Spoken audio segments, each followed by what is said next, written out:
Last week I did a video. It was titled, "Is Errol Spence Jr. too big for Terence Bud Crawford? Does size matter?" Broke that down. We had a conversation about it, but I got a question that I'm going to answer here today. Shout out to my man, Jeremiah Gordon. I'm going to throw the comment up here on the screen, and it reads, "I'm wondering, rather a question, does Bud's countering offset Spence's high work rate, or maybe the countering could offset Spence's jab?" That is what we'll explore here in this video. This is your boy JG. This is the Punch Report. In this video, a little bit of film study. The counter puncher versus the pressure fighter. Let's go. Like I said before, y'all, welcome back to the channel. It's your boy JG. Let's get into the content right now. How will Errol's pressure or Bud's counterpunching affect the other man? Let's get into it right now. So what do we know about Errol Spence Jr.? Very, very sharp, dedicated, and educated jab. He applies it beautifully. The question is the pressure, the body punching, the relentless pursuit of destruction that is Errol Spence Jr. Can that be offset by the counterpunching ability of Terence Bud Crawford?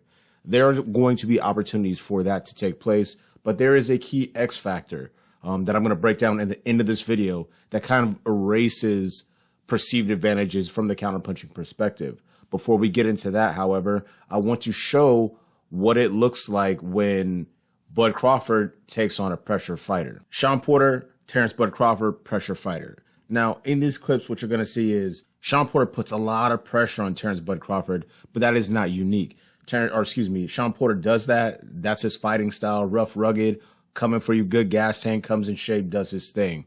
What you're going to notice, and this is in round 3 and 4, however, is the way that he's pressuring Crawford is allowing countering opportunities. And even though it looks rough and you're like, oh man, you know, Terence Crawford's losing these rounds. 2, 3, 4, and 5, if you notice here subtly, Bud Crawford's landing single shots, and it's the same shot. It's a hybrid like uppercut hook shot that he's throwing right to the middle of Shawn Porter's body. He lands this shot over and over and over again, and essentially sets up the knockout, or excuse me, the initial knockdown shot that he gets later in this fight. This is notable because it shows I might be losing moments of rounds if I'm Bud Crawford early against a pressure fighter like a Shawn Porter. However, I understand the sport of boxing, the sweet science, applying very, very accurate shots to very, very precise locations in an effort to diminish and wilt my opposition, excuse me, as the fight progresses, and that is what happened. Bud Crawford does have the capability of dealing with pressure fighters. It doesn't look great initially, and you might have spots where you're like, damn, I think Bud might be behind. He's not looking great, but he puts shots where they need to be that are going to compromise you later down the road within the fight. Going over to Errol Spence Jr., what does he look like against a counterpuncher? Well, he looks really, really great against a counterpuncher. The thing about Errol Spence Jr., as we look at the Danny Garcia clips here, is if he commits forward and you can catch him with a shot, it's almost guaranteed that you are also going to have to wear some sort of damage. Now, there are two things that happen when you talk about anybody other than Bud Crawford when it comes to Errol Spence Jr. I know Danny Garcia is not Bud Crawford, but Danny Garcia is one of the best fucking fighters I've ever seen in this era. Former 2-division champion, tremendous boxing skill and ability, power, and flair. I mean, he can fight straight like that. Bud Crawford and Danny Garcia are different fighters, but they share the ability to counter effectively. Danny Garcia had his moments in this fight where he was able to land effective shots, as you see here on Errol Spence Jr. However, the return is getting your body dug up 2 or 3 times or having to eat a shot yourself. The thing that is also notable with the Danny Garcia Errol Spence Jr. fight is this. When the fight was over, they both, I believe, landed 104 power shots respectively. That was even. But there was a discrepancy in the power that Errol was able to land on Danny, and there was a discrepancy in the jab numbers.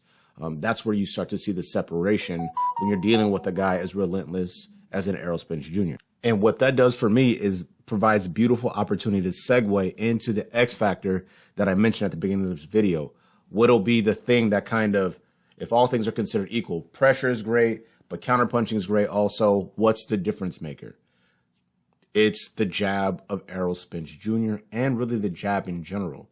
Take a look at these clips right here of Danny Garcia trying to wade through the waters of this jab in the early stages of their fight with Errol Spence Jr.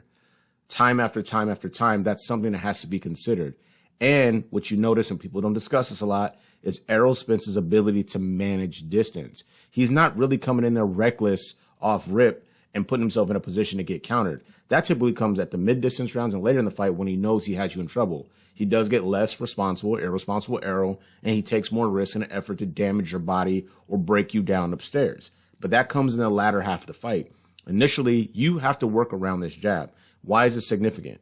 Terence Bud Crawford has a different style of jabbing. His jabbing is meant to draw you in so he can counter you. You take the bait. He did a great job with that with Sean Porter as well. He feinted and jabbed from outside of distance to get Sean Porter to commit so then he can land those counter shots.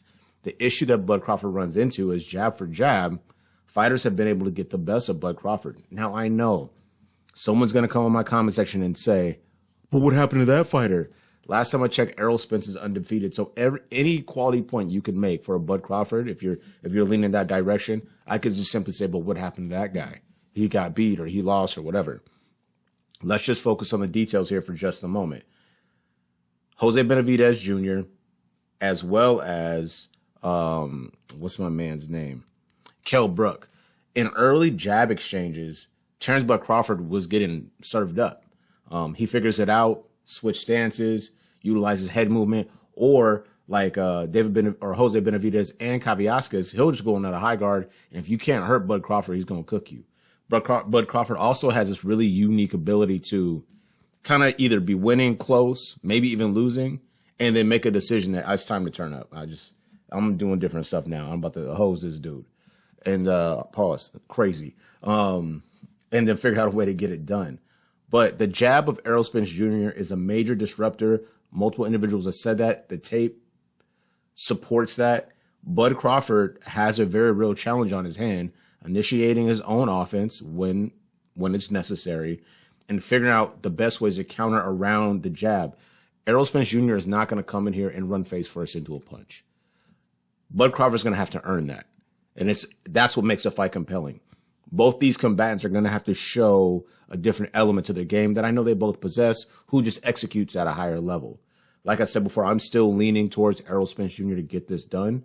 But Bud Crawford is live in there. He's a champion for a reason, former undisputed at 140. No matter what you feel about the resume, that's a reality deal. And a tremendous competitor in the sport of boxing. Let me know what you think. Errol Spence's jab is the difference. Pressure versus counterpunching. If you bring a jab with you, then you can get it done. That's what got Sean Porter in trouble, honestly. Lunging forward, overcommitting on the lead step, swim stepping, switching your feet, getting out of position, and then you're facing Bud Crawford, who's a tremendous counterpuncher, and you're making fundamental mistakes. You're going to get cooked. This is your boy JG. This is the Punch Report. We out.